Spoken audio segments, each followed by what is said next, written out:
Bold Eagle, évidemment, tout le monde le connaît. Vous le connaissez, vous connaissez un tout petit peu le trot. Je vous ai déjà vu à l'hippodrome de Vincennes. Alors, Bold Eagle avait remporté le Grand Prix de France. Il avait bien sûr remporté le Prix d'Amérique au Podo.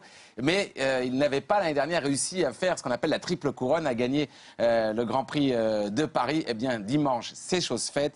41 ans après Bellino, dans toute l'histoire du trot, ils ne sont que 4 chevaux à avoir réussi cette performance. Définitivement, Bold Eagle n'est pas un cheval comme les autres. On va regarder la fin de course. Comme d'habitude, vous allez voir que le suspense était à son compte, parce que Franck Nivard, son incroyable driver, reste caché au centre. Et à un moment, quand il sent son cheval, eh bien, il lui laisse porte ouverte pour aller chercher la victoire. Regardez, c'est absolument formidable.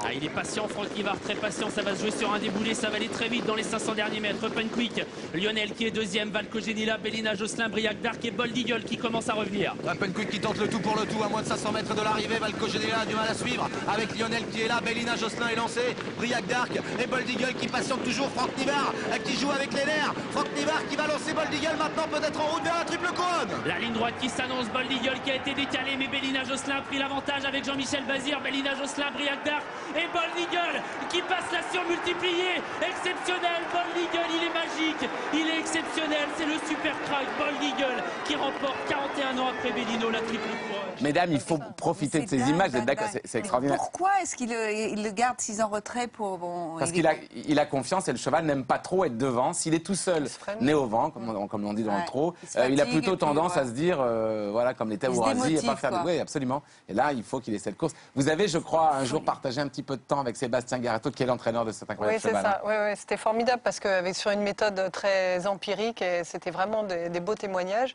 Et une personne qui connaît tellement ses chevaux. Ouais. C'est avec juste le coup d'œil, l'observation, très peu finalement, très peu de réflexion sur les techniques de l'entraînement, sur les suivis vétérinaires aussi.